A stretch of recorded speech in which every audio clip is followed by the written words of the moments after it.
Hi, I'm Dr. Stephen Krieger from Mount Sinai in New York, and I'm the Neurology Residency Program Director at Mount Sinai, and I'm here at the American Academy of Neurology meeting in Philadelphia for 2019 to talk about two neurology education research projects that we're presenting here at this national meeting.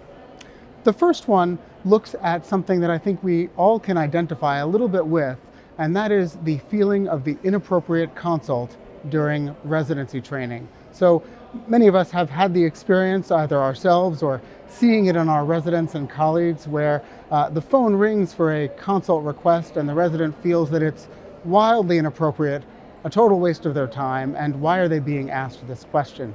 So this is something that we looked at in our program. We did it as a survey a couple of years ago, which we presented here, looking at the bias that neurology residents often felt that other people should know the answers to the questions that they're being asked, be it about dizziness or vertigo or transient symptoms.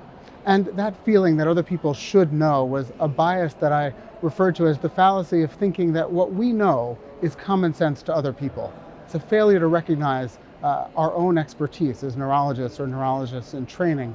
So we did a different study this past year where we embedded medical students in the neurology consult service, and every time the neurology resident got a consult or a consult request, the student would give them a questionnaire about the appropriateness of the consult.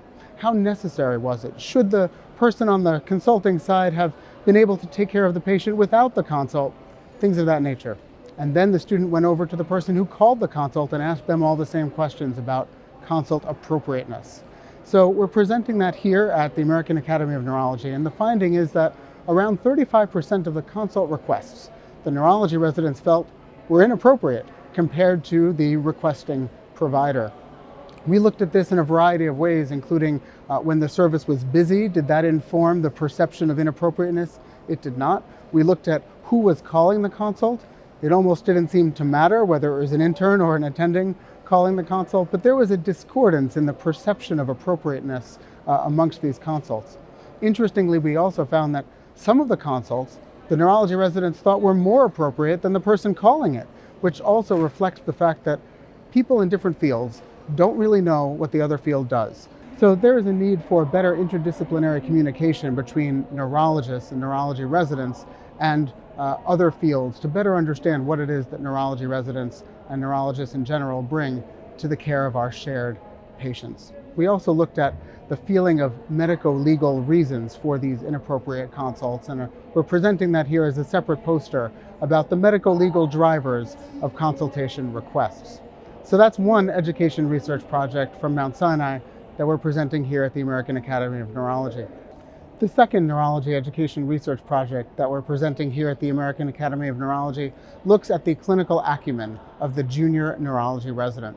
So most residencies have a daily morning report where the junior resident presents cases that she's seen the night before, that initial diagnostic impression. So at Mount Sinai, we do this every day. And since I took over as program director almost a decade ago, we've been capturing every day's morning report presentation in a log.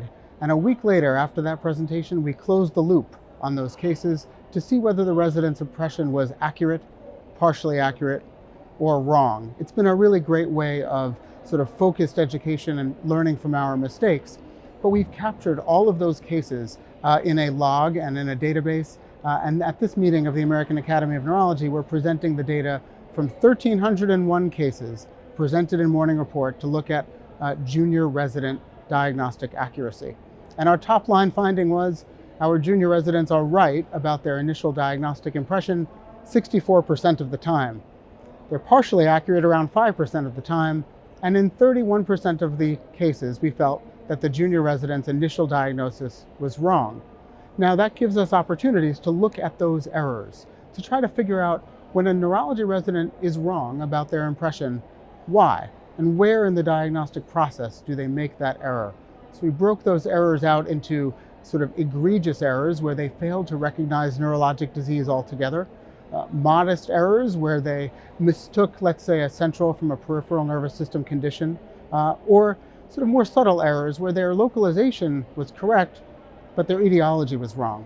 And we broke this out over different conditions and found that we're 64% accurate for neurological cases and all told cases. For the pure neuro cases, the ones that turned out to be neurologic disease, we did a little bit better, in the high 60s. For cases that proved to be medical or psychiatric, we didn't do as well, with our accuracy dropping into the 50s. Most of the wrong diagnoses made by these junior residents were overcalls as neurologic disease, which as a program director, I think that's a more favorable type of mistake to make. I would much rather a resident mistake something that's not neurological for neurological than to miss neurological disease altogether. And we're looking at those errors in some detail. We can break this down by different disease states to see where in the diagnostic pathway a resident made his or her mistake, and that gives us opportunities to intervene with educational initiatives. So to my understanding, this is the first time a large-scale study of resident accuracy in neurology has been done. This is a one-center project, even though it's 1,300 cases, so it would be interesting to see how this might relate in other programs, and for those of you who work in places where you work with the neurology residents, to see whether their diagnostic accuracy is perhaps different than that which we found in our study. So reporting for Medscape from the American Academy of Neurology here in Philadelphia, I'm Stephen Krieger from Mount Sinai.